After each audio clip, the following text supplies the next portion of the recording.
নমস্কার, আমি Paramita Chatterjee, tarot card reader.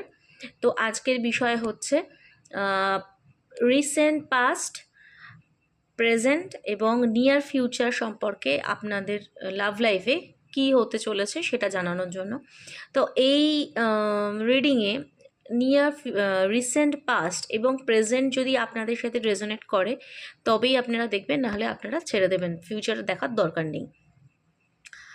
তো রিসেন্ট আমি স্টার্ট করছি। রিসেন্ট পাস্টে আপনাদের কি হয়েছে আপনাদের লাভ লাইফে, তা যারা যারা রেজোনেট করবে যাদের সাথে এই এনার্জি, তারা অবশ্যই দেখবেন। তো রিসেন্ট পাস্টে আপনাদের জীবনে আপনারা কিন্তু ভীষণ কেউ আপনাদের পার্টনার এবং আপনাদের মধ্যে কেউ কেউ ভীষণ হার্ডশিপ দেখছেন, ফিনান্সিয়াল লসেস দেখছেন, এবং সম্পর্কের মধ্যেও মনে হচ্ছে আপনাদের এগেনস্টে সবাই চলে গেছে আপনাদের লাভ লাইফে।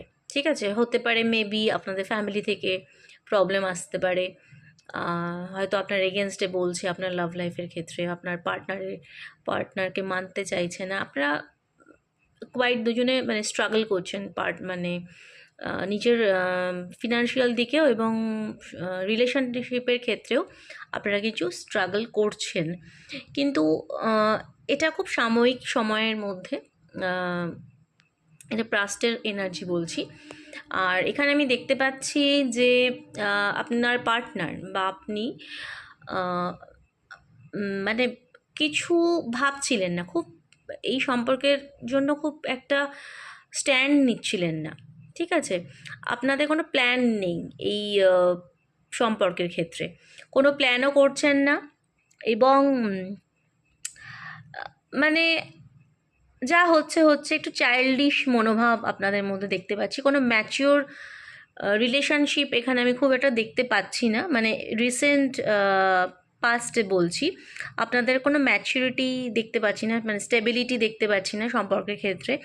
চলছে চলুক, এরকম একটা মনোভাব আপনার পার্টনারে বা আপনার হতে পারে। কোনো সলিড প্ল্যান নেই, বা কোথাও কোনো কিছু সলিডভাবে আপনারা কিন্তু এগোচ্ছেন না, যে আপনারা একটা সম্পর্ককে এগিয়ে নিয়ে যাবেন এবং সুন্দরভাবে প্ল্যান ওয়াইজ, সেটা কিন্তু আপনারা করছিলেন না। এবং এখানে আমি দেখতে পাচ্ছি যে কারোর ক্ষেত্রে কোনো মহিলার ইনফ্লুয়েন্স কিন্তু আপনাদের লাভ লাইফে এসেছে বা রিলেশনশিপে এসেছে। তিনি থার্ড পার্টি হিসাবেই আপনাদের জীবনে